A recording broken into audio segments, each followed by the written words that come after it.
Hello everyone and welcome back to the Rescue Dog Pod. I'm Helen Summerfield-Brown, President and Founder of Stray Dog Support and your host.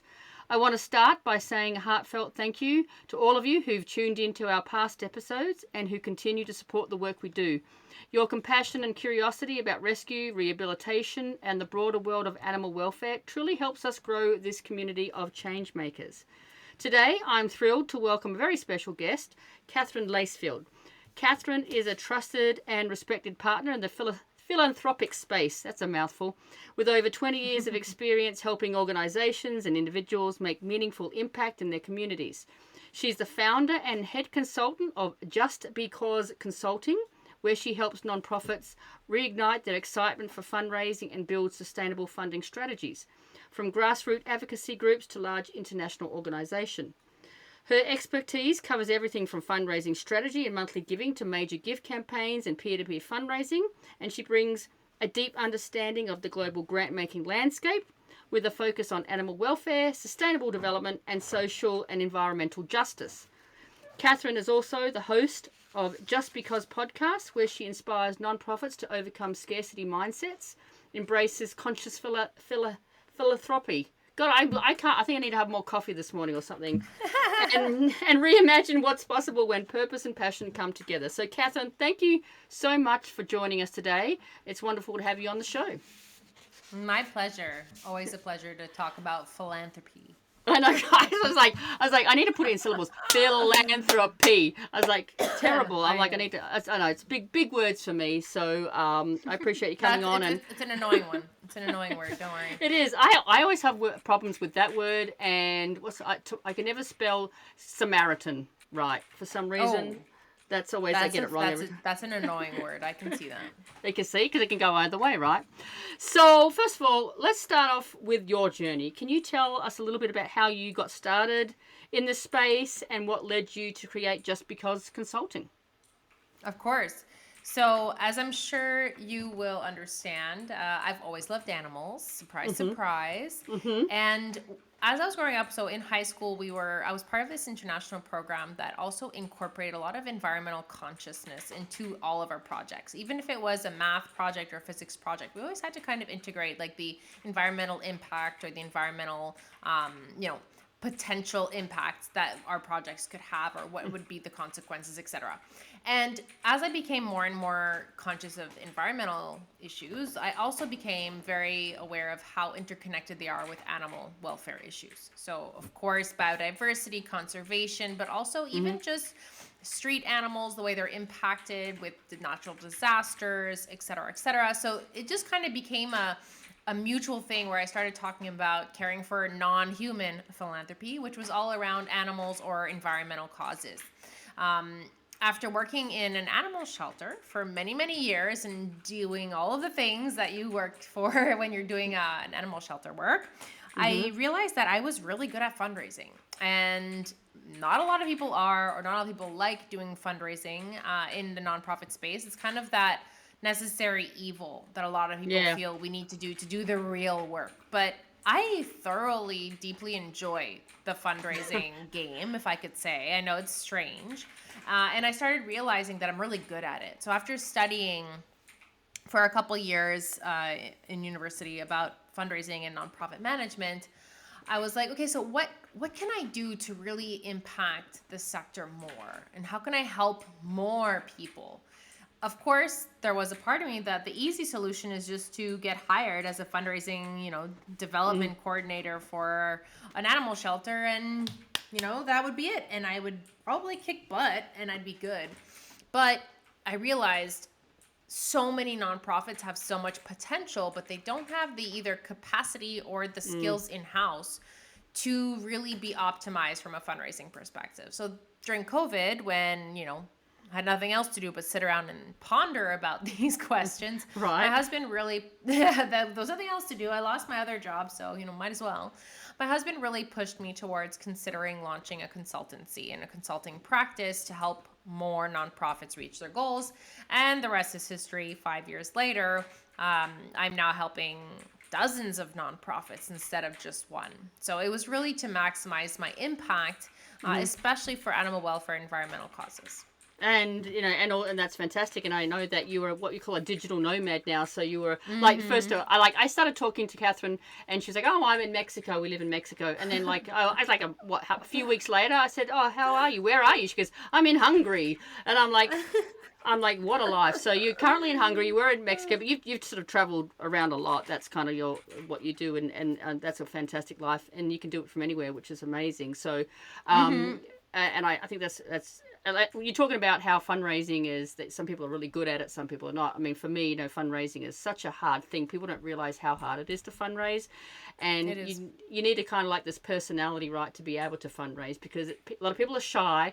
I'm always like calling myself I'm like the professional beggar, because all I do all day is beg for money, not for me, but for the animals. It's going to a good cause, but it really is a skill set, right?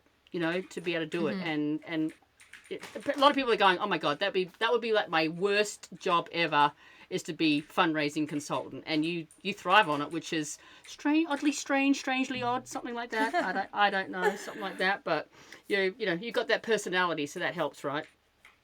It definitely does, but it's also a question of perspective. So I'm assuming people that are listening, maybe others also have their own nonprofits. And this is advice that I always give to my clients and to other people in the sector of, I don't consider you a professional beggar, because you're not a beggar. You're not begging. Like, I do feel that it's about considering fundraising as you're trying to get people to invest in the world they want to see. And that's an opportunity that you're offering people. So I try to flip the switch of like, a lot of these people that you're approaching want to help dogs. Right. But let's be honest here. Can every individual, most people, can't do much to change the world for animals. But of course, people like you who've created this insane project that is helping hundreds, if not thousands of dogs every year, you can. But you can't do it alone. And so that's where these people can kind of piggyback on the amazing work that you're doing and still feel like they're actually doing something that they believe in. So I try to flip it of like, these people want what you're doing, but they don't have the capacity to do it. So by donating, they're still doing what they want without having to take on, how much work it is to run a nonprofit. So not everyone can do that. I love that perspective, actually, when you think about it, because, you're trying to bring them into your world. And like you said, not everybody has the capacity to work at a shelter, to foster, to run an organization. And just like their way of getting involved in that and being part of the community is through donating. So that is a good humbling lesson to that mindset. And I say, jokingly, that I'm a professional beggar, but I feel like every single day I'm out there trying to find money because of the commitments that I have to feeding the animals. And so talking about that, like, you've supported so many nonprofits through your consulting work. Yes. What inspires you most about helping organizations, like, maybe rediscover their excitement for fundraising? That's one of the big reasons of why I like being a consultant, is that it's always a new challenge. Different nonprofits in different parts of the world have different fundraising cultures, different fundraising strategies that work, which don't work. And so there's always like new things to try. So my clients span, I think I'm in like 9 or 10 countries now. I just signed on a new client that's in Spain, but they work in Egypt and Nigeria. And so each of these countries, each of these contexts create their own pros and cons from a fundraising perspective. So I'll give you an example of my client in Albania. It's an animal charity. So they're an animal welfare charity, and they have a shelter. And the culture, the communication culture in Albania is very different from North America, in the sense of email is not really as much a thing. Social media is much more prominent. So when I came in and I said, "Hey, you don't have any email marketing?" And she was like, "No, well, there's not really a culture of that in Albania, so it wasn't really worth our time." And I was like, "Well, in North America and a lot of other parts of the world, email is the number one fundraising strategy. So let's start." And we saw a really big increase in donations and in monthly giving by maintaining those relationships through email. We're still using social media for a lot of the campaigns, and they're doing a lot better than many organizations through social media. But integrating like a different type of strategy that maybe didn't usually work has actually been working really well. And surprisingly, she's like, "Catherine, I'm so surprised that more than 50% of the donors are actually Albanian." So obviously something is working here.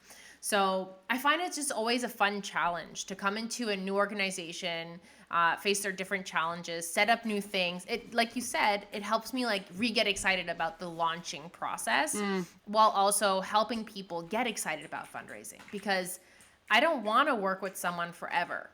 Like, that's not my objective. I would Right. love to get my clients to a space where they're doing so well on their own. They have all the skills, they have the systems in place, that it's kind of working on its own without the need of external help. That's the goal.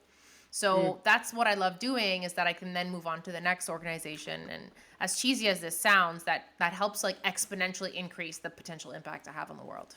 Well, that's interesting. I was going back to one of the points that you talked about with the, like the Albania, the being emails not being like the main way of communicating. Obviously, as an international rescue, we work in a lot of different countries, and we struggle with that in terms of how can we reach people within their own. Is somebody playing ping pong in the background? It sounds like someone's playing ping pong.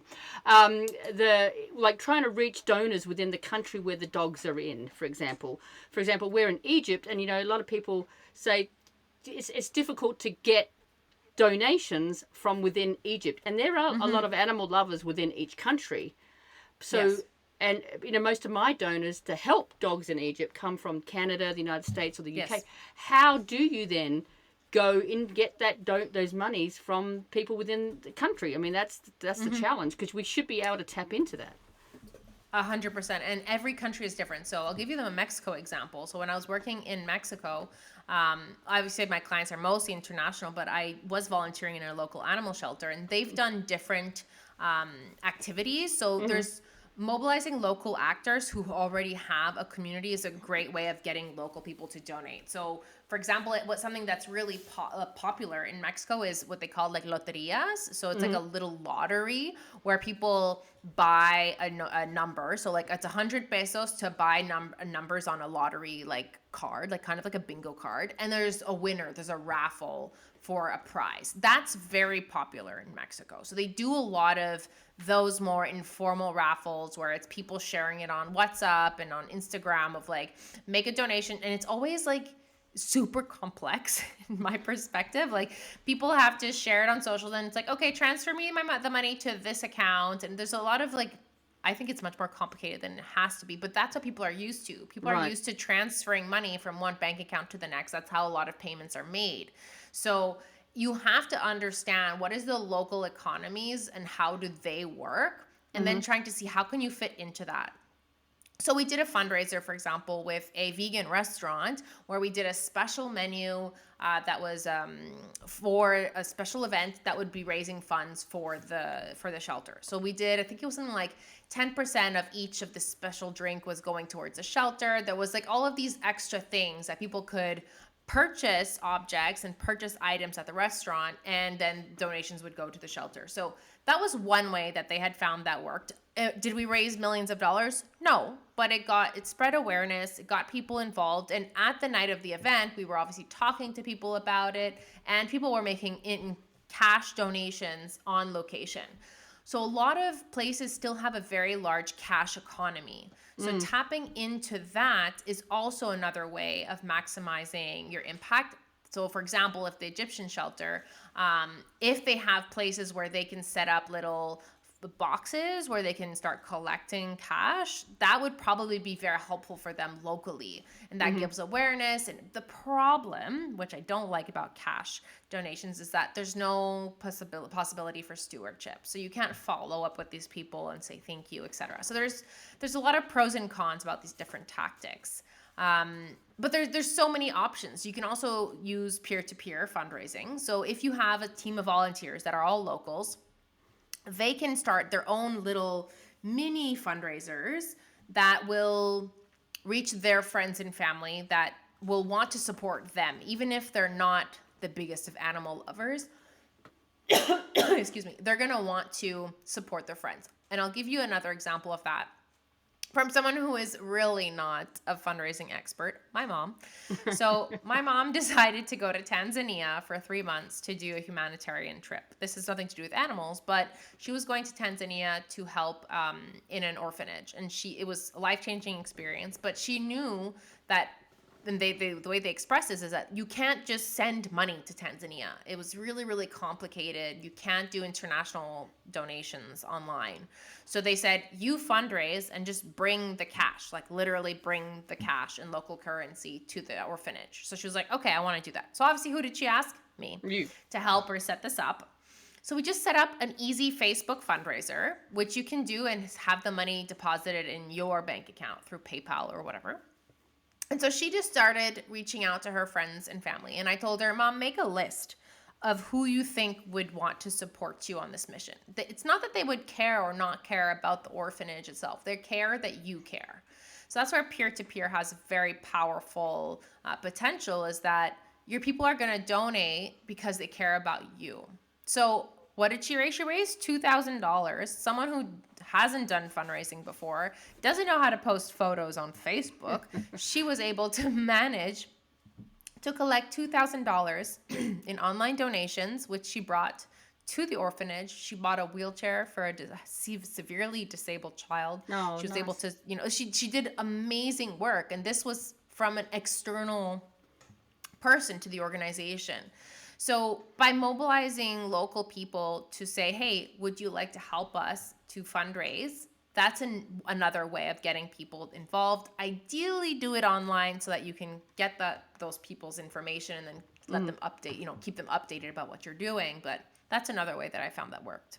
Yeah, I think peer-to-peer is very important, and I know that's something that I need to do more of, because it is, it's great that you've got other people fundraising for you on your behalf, and they're, getting different audiences, getting new people in on your behalf, which is amazing. And, like you said, a lot of times they might not really understand the cause that they're donating, but they're supporting you as a person because they know you're a good person and they trust you and so forth. So peer-to-peer is a really good way of doing that. And so now with your consulting business, maybe you can walk through like some of your key offerings. Like I know you do the Fundraiser Co-Pilots and Power Sessions, Turbogrants.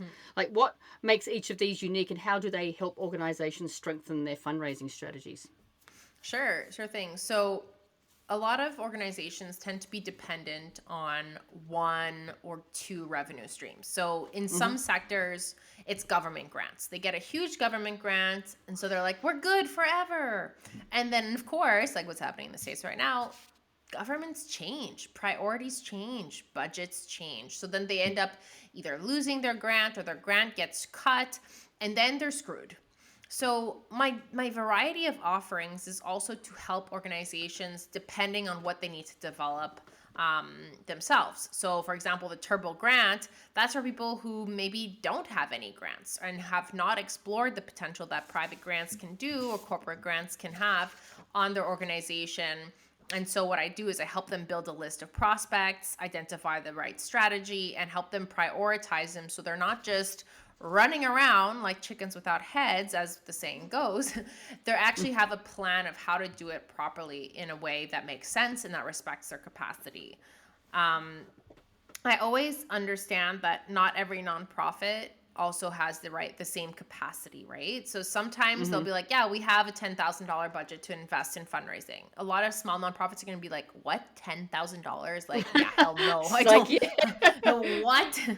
They don't. And so I don't want to make my offerings inaccessible because, there is a big part of me that's doing this because I believe it's important to support nonprofits. So I really want to remain accessible. So the power sessions is like, okay, let's take 90 minutes and let's just dive right into the heart of the matter. You're having a hard time with individual fundraising. I'm going to give you the one-on-one direct strategies and support based on your context on how you can improve your strategies. So, this is going to sound so marketing, but it's like for only 150, for only 300 USD, it's 300 Canadian dollars, which is around 200 something USD. You get 90 minutes of my time to really dive into your specific issues and get the answers that you need. So I've helped people redo their donation pages, redo their stewardship strategies. How are they reaching out to people? So it's just picking my brain. I answer all of your questions and we get right into the heart of the matter.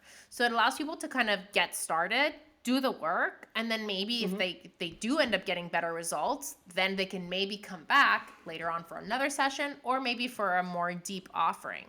Because a lot of nonprofits, like, you don't need a full-on staff right away. Start by improving your practices little by little, and then seeing the results. And then once you have some regular revenue coming in, then you can start thinking about regular support. And that's what a lot of nonprofits are missing, right? The regular support. Yeah, for sure. And, a lot of people like, small nonprofits, they don't have staff. They're usually one or two people trying to do every single thing. So, and you want to maximize your time. So if you have one of these sessions to say, okay, you need to focus on XYZ rather than XYZ, blah, blah, blah, blah, blah, it's probably a good thing to do, right? Exactly. And it's just, I understand, like, a lot of people are like, I'm not even paying myself. Like, how am I supposed to consider paying someone else? And I totally get that. And the other side, though, is, yes, but hiring someone to do fundraising will bring in money. Like, most of the time, a nonprofit, the direct programs and stuff don't bring in money. They cost money. So there's kind of a different context here of, it's kind of like running a business and not having a sales team. Like, you need the sales to make the business run so that the CEO doesn't have to be working 75 million hours a week and, not getting paid. You need to have some of the fundraising up and running, which is why a lot of my clients, I focus on, let's improve your monthly giving first. Because if I can get your monthly giving to a point where at least I'm paying myself, and then everything else is just extra gravy, but the stress of needing to pay for the retainer is off the table. And that's what I try to focus on as much as possible with a lot of clients. Because stable monthly revenue is the best thing any nonprofit could do to improve their sustainability in the long run. And I've seen this with animal charities all the time, where it's just one emergency after the other. I just got off, like, I'm about to send an email from this dog that was literally dragged with a car and left, like, just like all of these horrendous stories. Like, yes, those help get immediate donations, but they're not going to cover your bills forever. People are going to want the money to go to that dog. But then how are you going to pay for the boring stuff? You need to pay your internet. You need to pay maybe the poop, the person that cleans the poop. You're going to need to, there's all these boring things that you're not going to be able to make an ad about, where monthly donations, people can just feel like they're supporting your work overall. So that constant emergency ask, be it in the animal welfare or be it in whatever else industry, it does wear off and people get tired of it. So that's why you want to convert those people to monthly giving so that they are much more likely to stay long term. Yeah, and I think that's important because, like you said, it's like, we have all the cases that pretty much Stray Dog take in is emergency after emergency after emergency. Yeah. And we can get the money, say, for that immediate surgery, but then after that comes the boarding, the vaccinations, the long-term, the regular everyday, like my boarding fees are astronomical. Yeah. And once the excitement for that dog is gone, so to speak, then it's like, okay, now I'm left with all these expenses. Yeah, exactly. and things like, the internet, or things like, they're not sexy campaigns that nobody wants to donate for, I need money for a shelter to pay their rent. Nobody is really excited about that. Water. Electricity, so exactly. So it is very important to convert these monthly donors to monthly donors, because that keeps the lights on, so to speak. So that's really important. And then you do grants. I know, like you were talking about grants before, but there is a lot of untapped grants that are out there and that you help with, right? There is, and it's mostly that people don't tend to understand how to do grants properly. I worked with a client once, and they will remain nameless. Who is it? Me? No, it's not. I swear. No, it's not. It's not in the animal space at all. They were a theater, and they were just like copy paste sending the same letter of interest, like the same letter of intent to every foundation. It like copy paste, like just sending it to everyone. I'm like, this is not a CV. Like, and even for CVs and for resumes, when you're applying to jobs, you want to make sure your employer feels like you want that job, not just any job. And the same applies to grants. So it's beyond just, hey, here's a list of grants. It's also, how are we going to approach this grant in a way that makes the most sense and that we're optimizing the chances of success. It's kind of like dating. If you can totally imagine this, the typical Tinder scenario where that this is a copy paste message. I don't know what Tinder is. Just for whatever, the dating app, a dating app. Just kidding. My other half's listening, going, "You better not know what Tinder is." So go ahead. What? Yes. So when it's a copy paste, you feel it's inauthentic. You're like, oh. then you just ignore it. Well, foundations are still run by people that care about what they do, and they want to feel like you understand their mission as well. They are still nonprofits. So if you don't personalize your approach, you try to figure out how can you really get in front of them before you apply, you're limiting your chances of success. So some of the little tips I can share today is, do you know anyone, or do you know anyone who knows someone who works there or who's received a grant from that foundation in the past? That way you can get some insider information. Like, as much as I hate saying it, knowing people really helps in every scenario, be it for corporate donations, be it for partnerships, or for grants. So if you know someone who can say, yeah, sure, I can explain to you the process in more details, they'll become your internal advocates. You want that. There's no way that there's no disinterested. Let's be completely unbiased. We are humans. We will always be biased to people we know because we trust them, and we know that the projects are going to be much more, or we think that the projects are going to be more successful because we know who they are. So you have to build up your recognizability, if I could say, in front of your prospects, and that's what I help nonprofits do. So if imagine you just get a random text like, hey, can you give me $500? It's like, who the hell are you? Like, where is this coming from?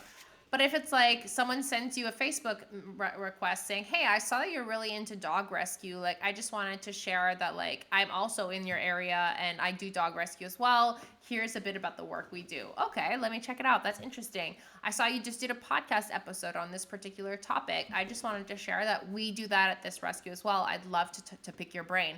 You build an authentic conversation, and then you say, by the way, you know, we are looking for partners right now to get our end of year campaign off the ground. Would you be interested? But at least you're building an authentic relationship before asking them for money. So that's some of the types of work I do around grants.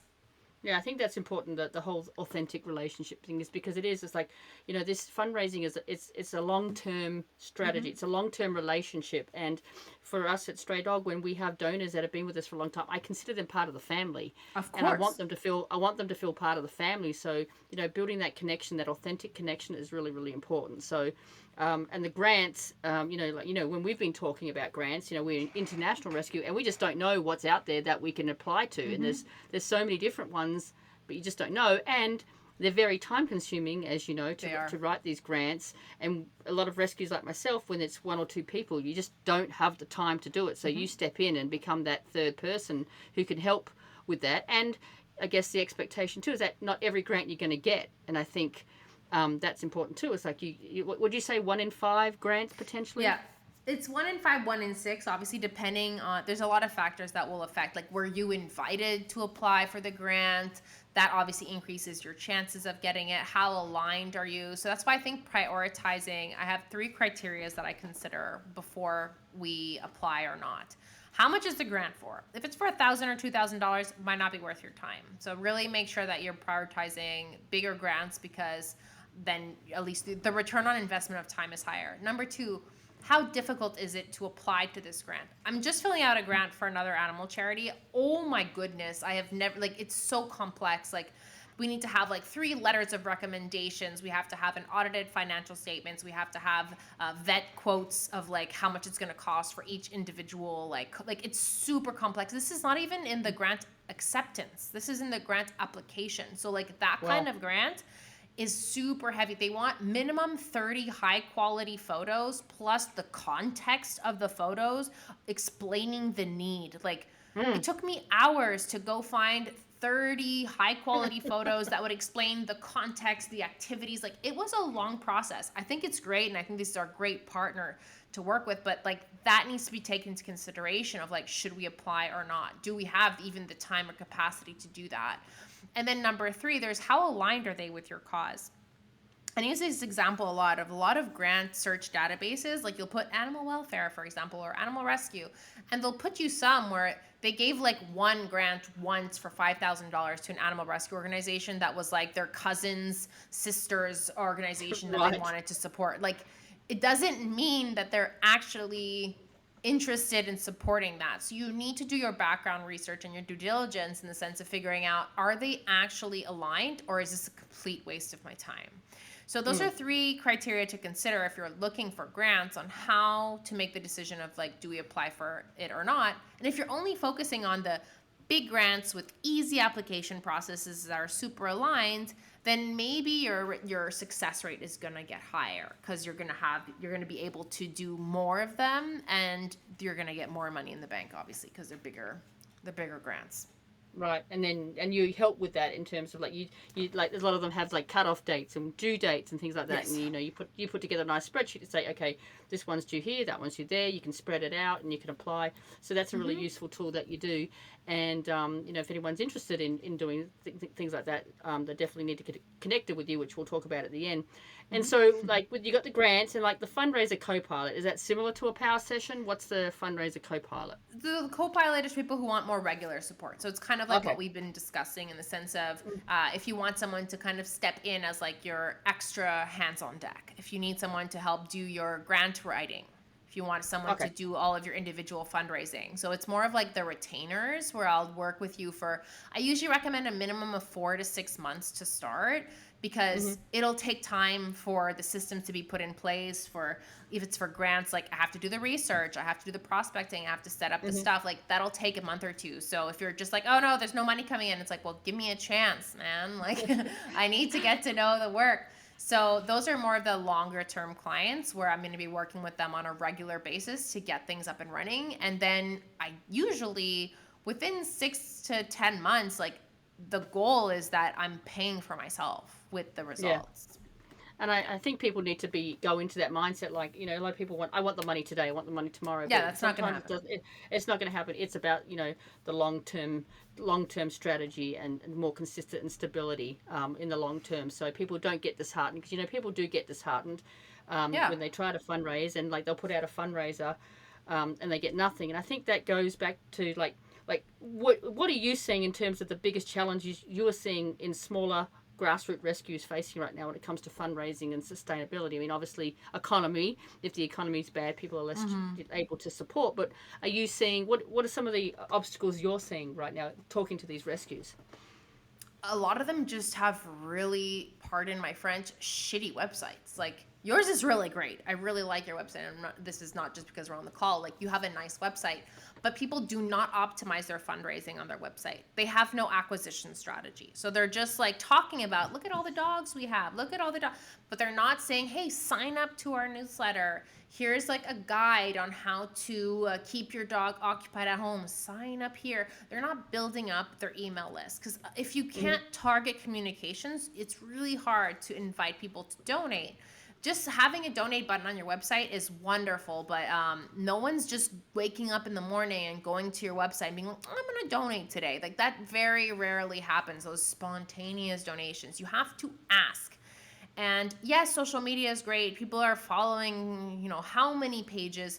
That doesn't mean that they're seeing your notifications. So unless you're boosting your social media posts all the time to make sure that you're reaching your thousands of followers, not everyone is seeing them. The only way to guarantee that your message is ending up in front of them is usually email.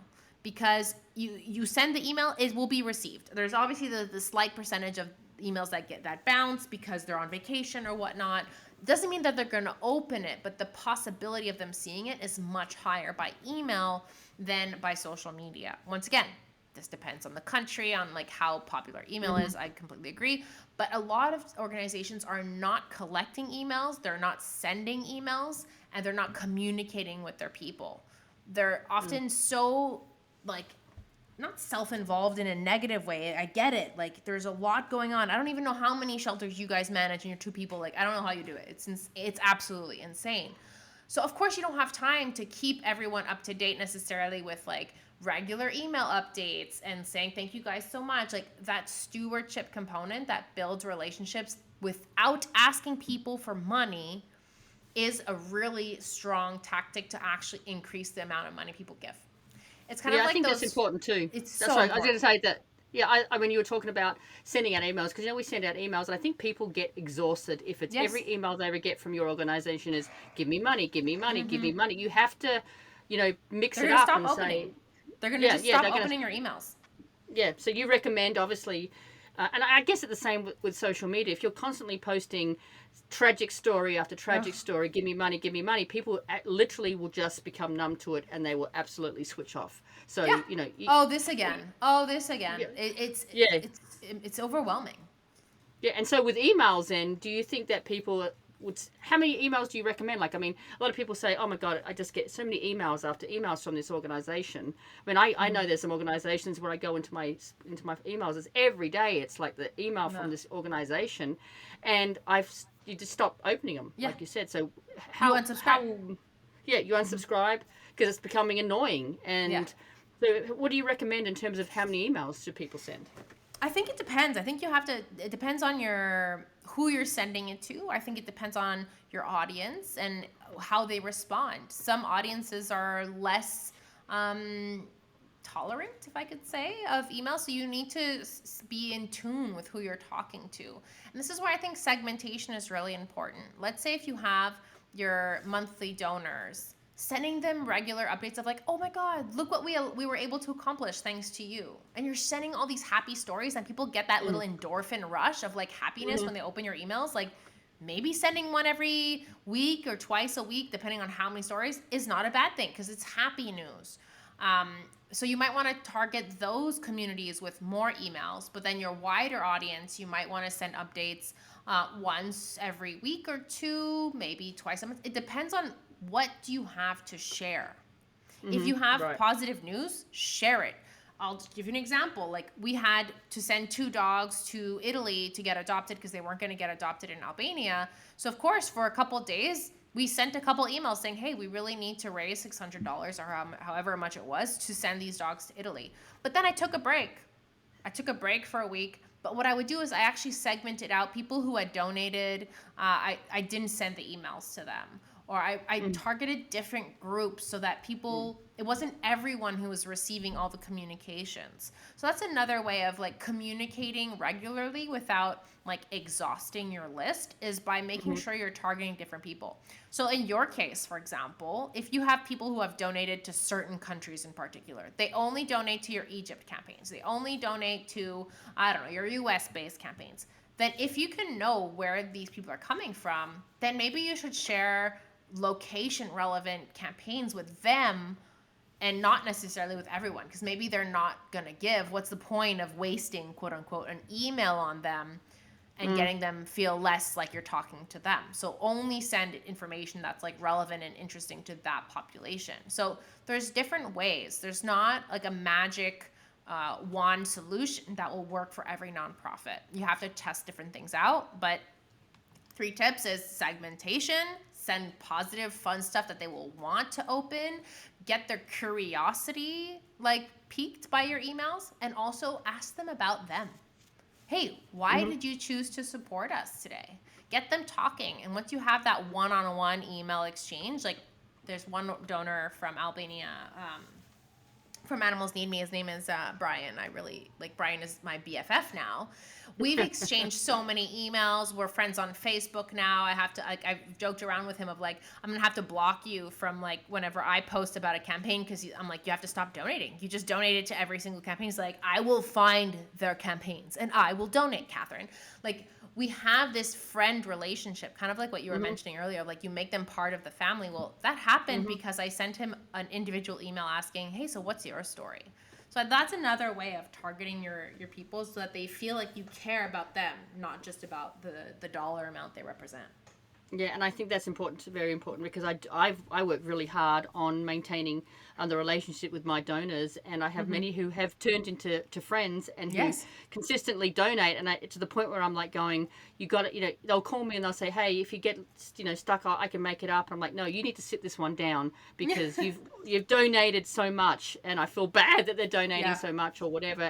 But they're invested in you, they're invested in your organization, and just building that partnership is really, really key. But I know sometimes like a lot of smaller rescues don't have the ability to be on, they're out hands-on.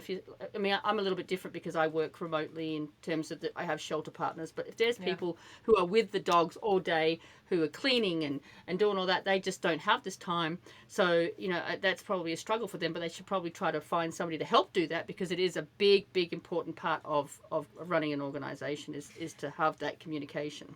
And it's just, like I said earlier, it's like having a business and not having anyone to sell the product. Like, even if you're spending all days making your homemade candle or knitting your hats, no matter how many hats you're knitting or candles you're making, if no one's selling them, there's no point. And for a nonprofit, it's about, there's an emotional component that's very difficult for a lot of nonprofit leaders. Like, sometimes you need to reduce your workload. If you're not able to do the work that's going to allow you to expand and to scale, you need to stop. You need to pause. And I get it. Yeah, but the dog, there's always going to be another dog. Mm-hmm. There's always going to be another cat, another emergency. If you keep on taking them all in, you will drown.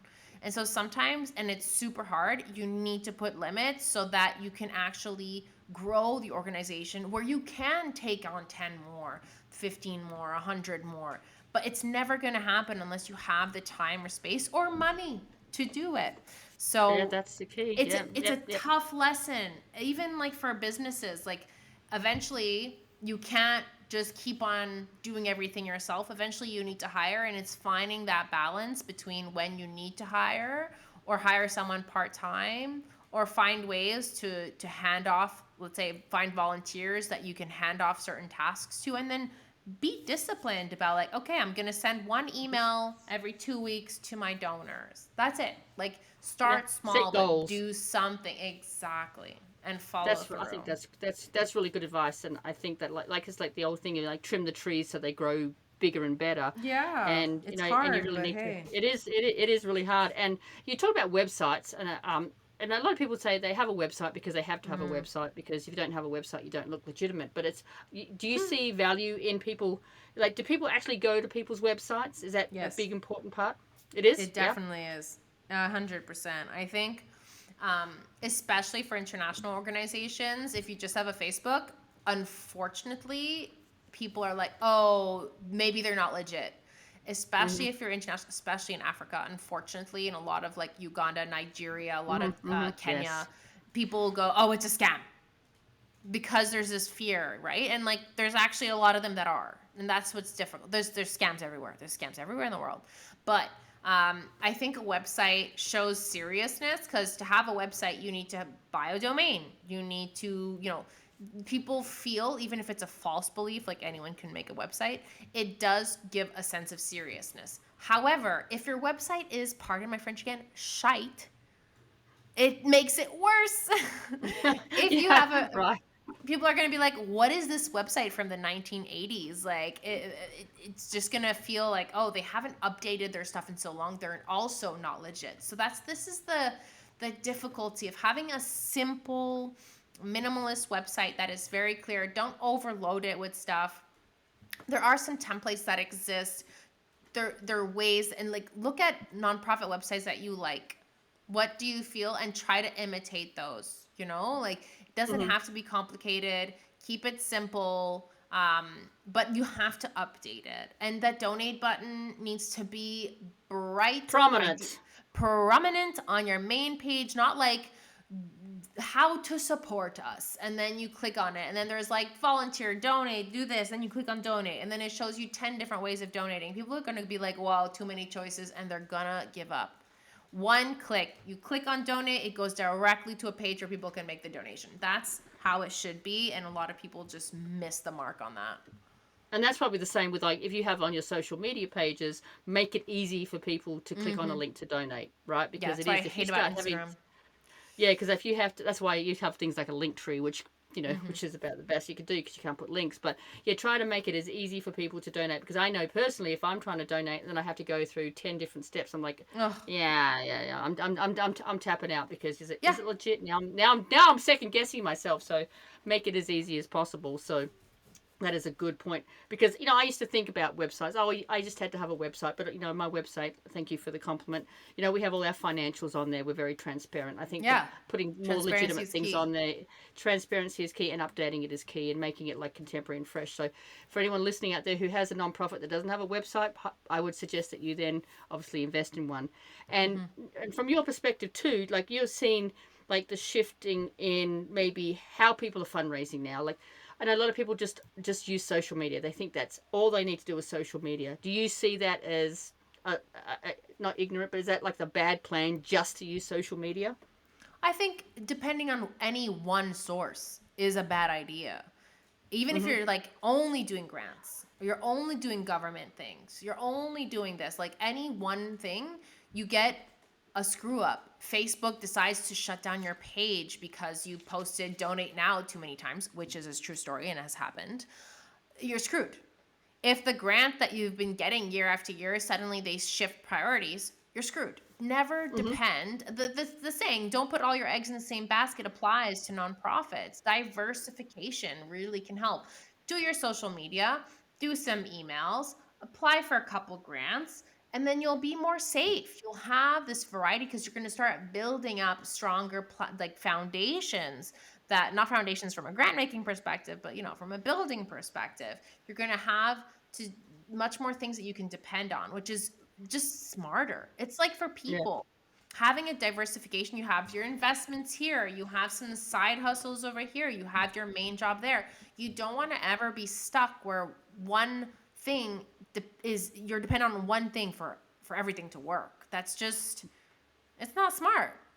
It's not smart. And I get so It's many not. people just like you'll say, "How do you doing your fundraising?" Well, I post on Facebook Ugh, or I post on Instagram and stuff like that, and then they wonder why they're not getting the money. And I mean, like you said, not everybody's seeing your feed every day. Not everybody's getting your no. notification unless you're boosting. And So not you got to everyone try is on different. Instagram.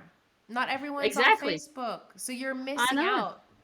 Yeah, especially like a lot of the older generation, they don't like Facebook and social media. They try to do the traditional ways, and I don't think there's no more of the calling, like the cold calling is You'd be probably surprised. really because I most people like see a scam like a cold call and I'll just hang up like Cold call, yes, but warm call. I did a phone fundraising for an animal rights organization for many, many hmm years, and I was really good at it because it was people that had signed petitions. So they weren't cold, but they okay. didn't know me, but I was calling and being like, "Hey, you signed this petition. I wanted to update you on what we're doing." Have a conversation. Why did you sign? What are you interested in? Well, if ever you want to support our work, today I'm offering the opportunity for you to join as a monthly donor so that we can push these campaigns further, because petitions, they serve no purpose on their own. You need to build a campaign around it, and it can take years. So I actually got a lot of people to sign up for monthly donations, make one-time gifts, and then of course you do the calls is a lot of the stewardship. So it's good to build up. Someone made a $10 donation on your website. If you ask for people's phone numbers and they gave it, give them a call, say thank you, and then have a conversation with them. That, even if you're not getting the donation, that is establishing a relationship with your donor, which will most likely have a return on investment in the future. You can call them for, hey, your credit card stopped working on your monthly donation, let's update it. So phone calls are a part of the strategy. I agree with you that cold calling is probably not the best, but there's some people still doing it.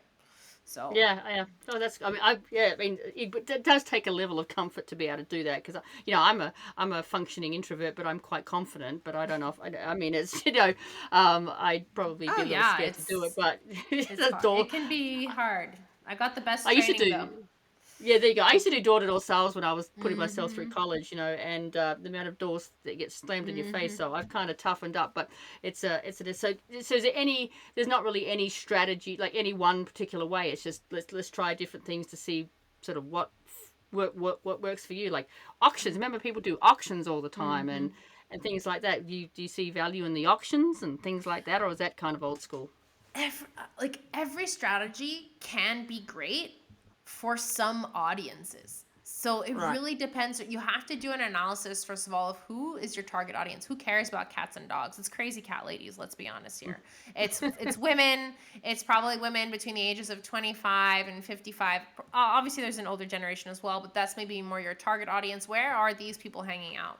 if you like my other organization, it's a democracy organization that I work with. Like it's definitely a different clientele, much more men, older, professional. Like the approach, I'm not going to be like, oh, sad puppy kitty. No, they care about facts and like they want the rational argument. So there's different approaches for different campaigns, different organizations, and different places in the world. So auctions might work well for people if you have a habit of doing auctions and you see that people are responding well, then continue. But maybe that's just for a specific target audience and not so much yours. So any strategy can be great if it works and you're seeing that it works, continue. But it doesn't mean that because it worked for another organization that it's going to work well for you. But look at the statistics. What are the biggest sources of donations? And you have there's reports from in Canada, in the US about donation giving behavior. Email is high up there. People in their family is really high up there. So people asking peer to peer or to support their friends and family, that is really high up there on the lists of how people are donating. Mailing is still, direct mail is still a huge source of donations, especially for the older population. So but that's expensive, right? I've looked into mail. It is expensive. That's what I know about that. Very expensive. So you have to have a bit of money to invest in to do that, right? But I know it is like you said. It's a lot of older generation do appreciate the mail and they react better to that. I suggest if you already have people donating by mail, then continue asking them to donate by mail. But if you have a mailing list, you can always start getting people hey, we're switching to digital. Scan this QR code and make your donation online instead. And then you'll have them on your online database as an email donor. And so then you can communicate with them by email. The physical mail is, I think, still a very useful strategy for nonprofits, especially from a stewardship component. That pleasure you'll get from getting a handwritten thank you note in the mail is not an email will never replace that. That joy. I have whenever I travel a lot, as you mentioned, so I love collecting postcards from everywhere where I go, where I can send to my clients being hey, I was in Mauritius and I was thinking of you. I wanted to say thank you so much for trusting me and for working with me. That will never be able to be done by email in a way that has that same authentic feeling. So mailing can be great if used properly in the right context. And it's the same with gifts. When I get donations, no matter what side, if someone sends me a check, which I think is adorable because I'll get a handwritten note. I'm thinking the amount of time that it took for that person to write out the check, write out the envelope, get a stamp, put anything like that is really cool. And I'll always send them a handwritten. Yeah, it's I send them a little a card with a little. It could be a bookmark or something. A sticker or something just to say thank you, and it does go along. And I normally get a letter back saying thank you for the thank you, which is super, super cute. And pen pals. Yeah, pen pals. Yeah, long lost friends, and then they turn into long term, donors. I had a lady that has been donating me $5 a month since I started in 2018. Oh wow! And at the Christmas time, I sent her a small little package with some things in it, it was a t-shirt, a key ring, whatever. And she wrote me back and said, nobody has ever given me anything because I didn't think that my $5 was big enough to warrant getting a gift. And I was like, oh my goodness, you've been a $5, you've been consistent every month since 2018. That is pretty darn cool. And I thought that was so amazing. And somebody gave me $2 in $2 notes, and I still have the $2 notes because I look at that and going, this is where it began, and I just treasure those $2 because somebody trusted me with their first their $2, and I think it's absolutely wonderful. So it's really important about thanking and building out your donor base, just really taking care of them, because then they'll take care of you ultimately, right? 100%. And that Brian that I was telling you about earlier, that my favorite donor, he started at $20 a month in January. He's giving $120 a month now. That's a lot of money. It is a lot of money. That's a lot of money. And he donates to other campaigns. I'm sure he's donated already $1,500, $1,600 this year. That's a lot of money for a smaller organization. So that started because we built the relationship. That $5 a month, after those gifts, who knows? And that's not necessarily your objective, but it's just believing that people are giving at the level that they can, that means the world. Maybe for her, that $5 is huge compared to a super rich Absolutely. person who gives $1,000, like, oh, whatever, you know. It's not about the dollar amount. It's also about just recognizing the act of giving.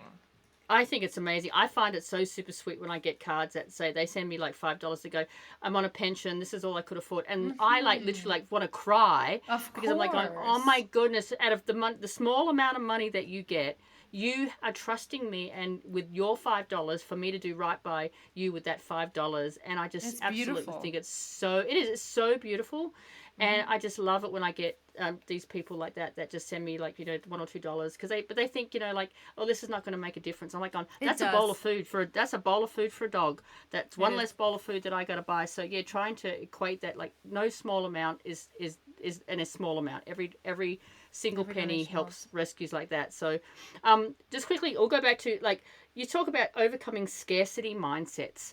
Yeah. That I'm guessing that's from like the rescues. Tell us a bit about what that is. What is that? Well, I think we all, to a certain degree, myself included, dealing with this of like, there's an economic situation. People are going to stop donating. Oh, why would they donate to us? Why would they give us money? Oh, they're going to say no. We tend to say, oh, there's not enough money to do this. People won't donate. We tend to be very negative Mm, about our approach to fundraising. And listen, I do the same for my personal life. Even like I've grown, I've learned, and I've realized like when you're confident of like, of course they're going to hire me. I'm the best. And I'll give you a fun example that might make me seem a bit, pompous, but it's because I believe in myself. So I had this job opportunity that I was looking to applying, and I realized the job posting had come down. So I wrote to them like, hey, like you guys have been encouraging me to apply, and I just saw the job posting came down. They're like, well, to be fully honest, like it's been up there for a while, and we got 500 applicants. And I was like, oh, most people would say, oh, I don't have a chance. I was like, yeah, but I'm still better than all of those 500 people. Like you should definitely still consider my application. I pushed for it, and I said I'm gonna apply anyway. And to be continued. I don't know if I'm gonna get the job or not. That's not the point. But the point is, if you believe, and if you believe that people are going to donate to your organization, and if you're approaching it with confidence, there's mm-hmm. going to be a much more likelihood that they're going to donate. And I'm not talking just from a manifestation energetic I was gonna perspective. say manifest, We can manifest. we can talk that's a whole other conversation, but it's also the way you're showing up. If you're talking to people by email, and if you're going like, oh, but if you can't, it's okay, don't worry about it, like then people are going to take the way out. If you're like, I know you care about these animals, I know this is important to you, if you like, we are inviting you today to make this project possible, and we'd love to have you on board. If you're approaching it with confidence of like, of course they're going to donate, of course they're going to do this, Mm-hmm. then they will. I had a recent situation where we were like a small organization as well, and we had a matching gift campaign, and we had to raise money by last Friday, Halloween, and we're like, oh, like how are we going to do this? Are people going to respond? So we offered something that we've never offered before of like, if you'd like to make a bigger gift, like a significant gift that will be like a pledge to go to the organization for this particular campaign, please send us an email. They've never done anything like this. We were like, why not? Maybe. What happened? Someone wrote back, I pledge $1,000 for this campaign. Wow. Like, that guy had never donated before. Like, See, that's we were that's like, why that's not? amazing. That's amazing. Then this other board member said, really? We have a matching donation opportunity? Like how can I help?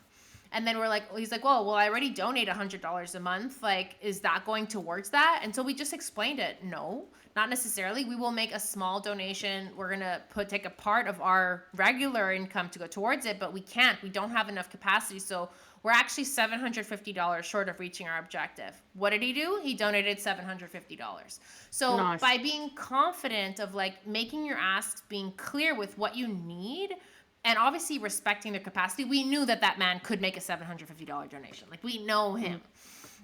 So making it clear and not being scared to ask is the best way. So that's what I help people with fundraising of like, have you reached out to people? Oh, I'm scared of asking. I'm scared they're going to unsubscribe. Then let them unsubscribe. If they're not supporting you and they don't care about your work, then who cares if they unsubscribe? Like, going Yeah. past that scarcity mindset of like, oh, no, and like moving past into it is what I like doing. So I hope people listening have heard throughout this hour-long conversation, like, fundraising is so much fun if you make it fun and if you believe it and you see the excitement of what you're allowed able to do. That woman who sent you the $5 bill, or the man, I don't know, the donor who sent you a $5, like, you made that person feel amazing. Like, by allowing them to donate and to feel like, you know what, I'm contributing. When we focus on that, of like, we're inviting them to be part of it, then like, generosity has no bounds. It doesn't matter on the amount. It's just that we're mobilizing people towards something greater. And that's what I try to bring into my work every single day. Yeah, I absolutely love it. And I think it's very important for anyone that's listening out there. Is like, I always say to people, I work with partners all over the world, and I'll say, you need to post on your page. You need to show people what you're doing. They're like, we've done that before and it never works. But you don't know who's watching on any given day. You don't know. You just don't know. I've had it where people who I've never heard of before for some reason come across a post that I did, and now they've become long-term donors. Yes. Like, you just have to get over that negativity of like, it doesn't work. We've tried it before. It doesn't do this. Like, get over that, and you really need to just consistently try. I always tell people, you just got to try, because you just don't know any given day. Now, so Katherine, like, you have, maybe if anyone needs to get hold of you, I know you also do a podcast, right? So you have a podcast called the Just Because Podcast. Where can they listen to that? So you can find it on my website. So my website is justbecause.consulting, and you can just do /podcast. If not, on Spotify or Apple Podcasts, you can always find it. The Just Because Podcast. You should be able to find it. If not, like I said, the website is pretty much the best way that you can connect with me. If not, I'm very much a LinkedIn girl. I'm all about LinkedIn. So if you have, like, from a professional perspective, I really find it's the best way to connect with people. You can always find me, Katherine Lacefield, on LinkedIn. It's the best way to communicate with me on a regular basis. Wonderful. So I know we've been talking for an hour. We could probably talk a lot more, but Probably, yes. because I'm the fundraiser for my organisation, and I do a lot of it, and I love different ideas and trying to find creative ways, always trying something different. But I really wanted to thank you so much for joining us and sharing your insights today. It's been really great learning from your experience and hearing how you're helping nonprofits rediscover the joy and the confidence in the fundraising work. It's wonderful having you here. And I would like to thank our listeners. Thank you for tuning in to another episode of the Rescue Dog Pod. If you want to find us, we are on Instagram. We're at the Rescue Dog Pod. Also, this podcast will be on Spotify and Apple as well. And so just, keep spreading the word about the incredible work that we're doing across all aspects of the nonprofit world. And together we can keep making a difference. So one rescue at a time. So thank you, Katherine. I appreciate you today. My pleasure. Have a good one.